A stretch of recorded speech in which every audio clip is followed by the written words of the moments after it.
तो दोस्तों आज हम लोग इस लेक्चर में गाउस नियम की उपपत्ति पढ़ेंगे।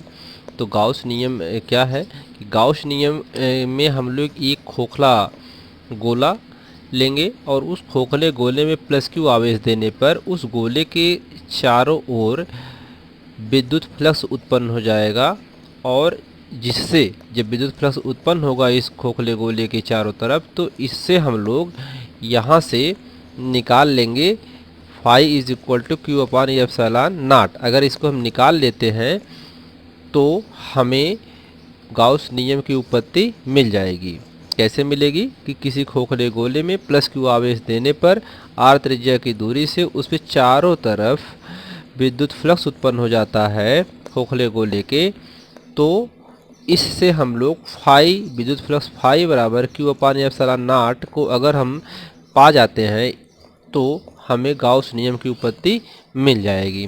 ठीक है, तो गाउस नियम की क्या हम लोग पढ़ चुके हैं पीछे। गाउस नियम में हम लोगों ने पढ़ा है कि अगर कोई बंद पृष्ठ होगा और उस बंद पृष्ठ में जो विद्युत फ्लक्स गुजरेगा, कुल विद्युत फ्लक्स से उसके अंदर उपस्थित कुल आवेश, उसके अंदर जितना आवेश उत्पन्न होगा उस पृष्ठ में वह 1/एप्सिलॉन नॉट गुना होगा, इसका गुणा में होगा। यानी कहने का मतलब कि phi is equal to Q into 1/एप्सिलॉन नॉट, यानी उस आवेश का जो उस बंद पृष्ठ के अंदर जो आवेश होंगे Q1 Q2 Q3 जितने भी सारे इसमें आवेश होंगे उस आवेश का इतना गुना होगा तो वह विद्युत फ्लक्स कहलाता है। यही गाउस का नियम है। अब ये पृष्ठ जो है वह वायु अथवा निर्वात में की विद्युतशीलता है, तो वायु अथवा निर्वात के लिए गाउस का नियम होता है। वायु में भी कार्य करता है, निर्वात में भी होता है। ठीक है, ये हम लोग पिछले वीडियो में इसको विस्तार से पढ़े हैं। तो आइए अब यहाँ पे देखते हैं कि ये सिग्मा यहाँ पर जो आपको दिया गया है बराबर क्यू अपान ए क्षेत्रफल है। तो इसका मतलब ये हुआ कि हम लोग पीछे पहले पढ़ करके आए हैं सतत आवेश वितरण। सतत आवेश वितरण में पृष्ठीय आवेश घनत्व में जब किसी पृष्ठ पर जो आवेश होता था तो उसके लिए हम लोग फार्मूला निकाले थे वहाँ पे क्यू अपान ए। पिछले वीडियो में इसको आपको पढ़ाया गया है। ये खोखले गोले के लिए किसी पृष्ठ पर जो आवेश होता है उसके लिए पृष्ठीय आवेश घनत्व का सूत्र होता है क्यू अपान ए। ये क्या है? क्षेत्रफल। ठीक है, तो यहाँ से हम लोग तो सिग्मा, अब यहाँ से क्यू का इसमें मल्टीप्लाई कर देंगे तो ये आ जाएगा। अब क्यू की वैल्यू ये आ गई। अब हम लोग यहाँ से विद्युत फ्लक्स का सूत्र जानते हैं कि फाई इज इक्वल टू क्या होता है? सरफेस इंटीग्रेशन, और बद्ध पृष्ठ के लिए सरफेस इंटीग्रेशन है ई डॉट डी ए। अब ई डॉट यहाँ से हम लोगों ने ई डॉट डी ए जो है जो इसमें से बल रेखाएं निकल रही हैं विद्युत, वह उसी के दिशा में हम लोगों ने एक अल्प क्षेत्र लिया है। डी ए का मतलब बहुत अल्पांश, बहुत कम क्षेत्र लिया है, सरफेस लिया है। और इसी के सीध में, यानी इसी के ही सीध में क्या है? इसी लाइन पर यह डी ए भी है, दोनों एक ही दिशा में है, डी ए और ये भी। तो खोखले गोले में प्लस क्यू आवेश अगर हम रखते हैं तो प्लस क्यू आवेश रखते हैं तो क्या होता है कि गोले के चारों ओर विद्युत क्षेत्र निकल रहा है। जैसे प्लस क्यू आवेश रखते हैं खोखले गोले में तो इसके चारों तरफ विद्युत क्षेत्र निकलता है और गोले के एक भाग पर हम छोटा सा डीए ले लेते हैं, जिसे विद्युत क्षेत्र की दिशा में लेते हैं। अब इस डीओ को हम विद्युत क्षेत्र की दिशा में ले रहे हैं। जो अल्पांश क्षेत्र लिया गया है वह विद्युत क्षेत्र की दिशा में लिया गया है। अब डीए मीन्स क्या होता है? छोटा क्षेत्रफल ना। इसे पीछे हम लोग पढ़ चुके हैं, वहाँ पीछे हम लोग जो पढ़े हैं वहाँ पर डेल्टा ए भी लिखते थे, या इसको डेल्टा ए की जगह डेल्टा एस भी लिखते थे। तो इसका मतलब भी क्या होता है? अल्पांश होता है। या डी लिखते हैं, कुछ भी आप यूज कर सकते हैं, दोनों अल्पांश के लिए ही होता है। अब डी ए का मतलब होता है ई, डी ए का लंबवत। अब डी ए क्या है? ई के लंबवत है। अब यहाँ पर हम लोगों ने माना कि ई जो है, ई का डी ए सदिश है, माना ई का डी ए क्या है, सदिश है। दोनों का कोण जीरो है। क्यों जीरो है? क्योंकि दोनों एक ही रेखा पे चल रहे हैं, तो कोई कोण नहीं बनेगा, इसलिए यहाँ पर कोण क्या होगा, जीरो होगा, क्योंकि दोनों एक ही दिशा में है।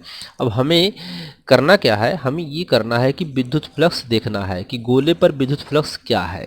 ठीक है, तो अब यहाँ से हम लोग इस खोखले गोले की सहायता से हम लोग निकालते हैं गाउस के नियम की उत्पत्ति। तो विद्युत फ्लक्स फाई बराबर सरफेस बद्ध surface integration E dot D A सदिश में है। अब यहाँ पर डॉट प्रोडक्ट हम लोग पीछे पढ़ करके आए हैं, तो वहाँ पे कॉस थीटा लिखते हैं।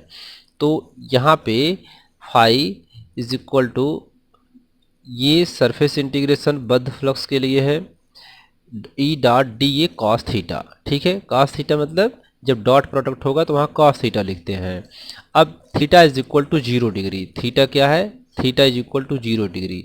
अब कॉस 0 डिग्री का मान कितना होता है, 1। ये जहाँ आप इसको लिख सकते हैं, तो क्यों कि दोनों एक ही रेखा में है, तो यहाँ पर एक इनका कोण क्या होगा, 0 होगा, तो इसलिए थीटा इज इक्वल टू 0। अब इसका इज इक्वल टू ई को बाहर कर लेंगे और डी ए बाहर, ए कास थीटा का तो होगा नहीं यहाँ पे इसका ई को बाहर, क्योंकि ये क्या है, एक स्थिरांक है, और डी ए। अब यहाँ से अब डी ए जो है थोड़ा सा पूरे गोले को लेने पर, अब हम लोग डी ए थोड़ा सा भाग है, डी ए क्या है, थोड़ा सा भाग है। अब पूरे गोले का लेने के लिए क्षेत्र एरिया, पूरा एरिया ले लेंगे, तो इसलिए यहाँ पे सरफेस खत्म कर देंगे, इंटीग्रेशन खत्म करके सरफेस इंटीग्रेशन डी को ए लिख देंगे इसकी जगह, पूरा एरिया गोले का ले लेंगे। तो ई विद्युत क्षेत्र का सूत्र होता है, हम लोग पीछे पढ़ करके आए हैं कि ई बराबर k into q upon are square होता है, ये हम लोग पीछे पढ़ करके आए हैं। ठीक है, अब यहाँ से ई की वैल्यू हम लोगों ने के क्यू अपान आर स्क्वायर, यहाँ कैपिटल आर लिया गया है तो इस गोले में कैपिटल आर लिया गया है, तो कैपिटल आर का स्क्वायर इंटू ए पूरे गोले का क्षेत्रफल। अब ए खोखले गोले का क्षेत्रफल होता है, के की वैल्यू क्या होती है, 1/4 पाई एप्सिलॉन नॉट होता है, Q upon are square into A खोखले गोले का क्षेत्रफल होता है pi R square, 4 pi R square, तो 4 पाई आर स्क्वायर। यहाँ से 4 पाई और 4 पाई कैंसिल हो जाएगा, तो क्या बचेगा, क्यू अपान, और आर से आर भी कैंसिल हो जाएगा, तो क्यू अपान एप्सिलॉन नॉट बचा। यही गाउस की प्रमेय है, यह या गाउस का नियम भी कहते हैं, यही हम लोगों को प्रूफ करना था। ठीक है, यही गाउस नियम की उत्पत्ति हुई। अब गाउस का नियम जो है वह केवल आकृति पर निर्भर नहीं कर, यह आकृति गाउस का नियम में फ्लक्स का मान क्षेत्र यानी क्षेत्रफल यानी आकृति पर निर्भर नहीं करता है। इसमें कुछ और है,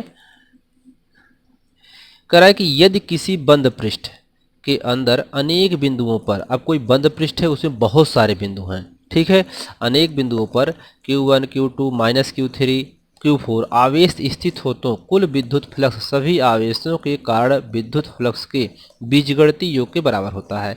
यानी जैसे ये आवेश है उस फ्लक्स के अंदर, वो बंद पृष्ठ है, उस बंद पृष्ठ के अंदर Q1 Q2 minus Q3 plus Q4 उसके अंदर ये सब उपस्थित है आवेश, तो ये सबको योग जो होता है वह विद्युत फ्लक्स के बीजगणितीय योग के बराबर होता है।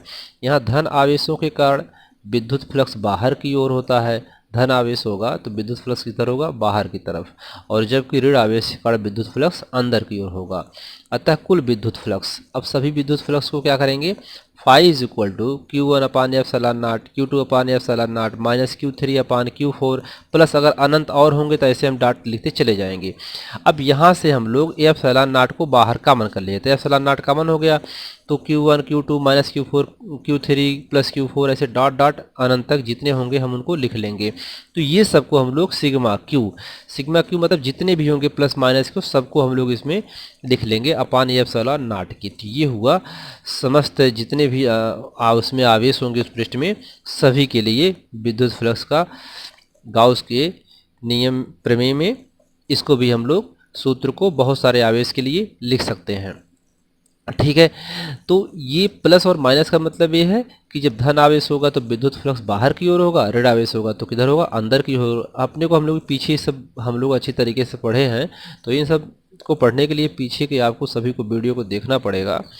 और गाउस के नियम में कुछ उनकी विशेषताएं भी हैं। विशेषताओं में जैसे गाउस का नियम ये होता है कि जैसे गाउस एक बंद पृष्ठ पर के लिए कार्य करता है, तो जिसमें गुरुत्वीय, विद्युत तथा चुंबकीय क्षेत्रों में फ्लक्स की गणना की जाती है।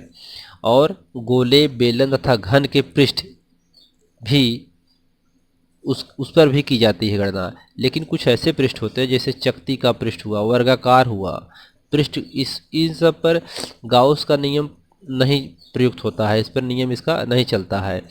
यानी पृष्ठ की आकृति वह कैसी होनी चाहिए, समान होनी चाहिए, जिससे कि जो पृष्ठ होता है उस पृष्ठ के क्षेत्र पृष्ठ के प्रत्येक बिंदु पर लंबवत हो तथा परिमाण में नियत हो। यानी ये हमेशा यह लंबवत चलता है। गाउस के नियम में जो विद्युत क्षेत्र की रेखाएं वह लंबवत कार्य करती हैं, तो लंबवत होना चाहिए और परिमाण उसका स्थिर होना चाहिए, तभी जा कर के वह गाउस के नियम को पालन करेगा। ये विशेषता है उसकी।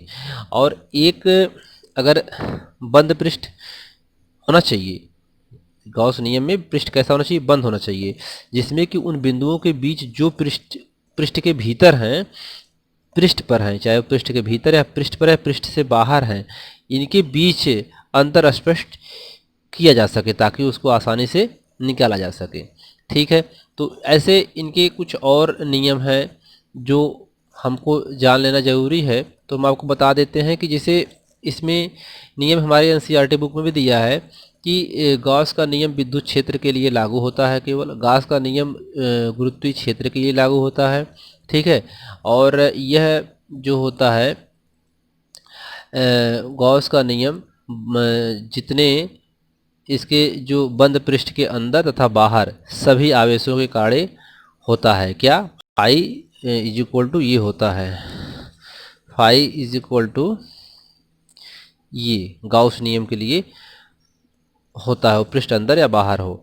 जबकि विद्युत फ्लक्स का मान केवल पृष्ठ पर परिबद्ध आवेशों का कार्य ही होता है। ठीक है, तो आगे हम लोग अगले लेक्चर में गाउस नियम लागू करने की शर्तें और कुछ महत्वपूर्ण उदाहरण इसके पढ़ेंगे जो बहुत ही इम्पोर्टेंट हैं। तो इस लेक्चर में आज इतना ही। धन्यवाद।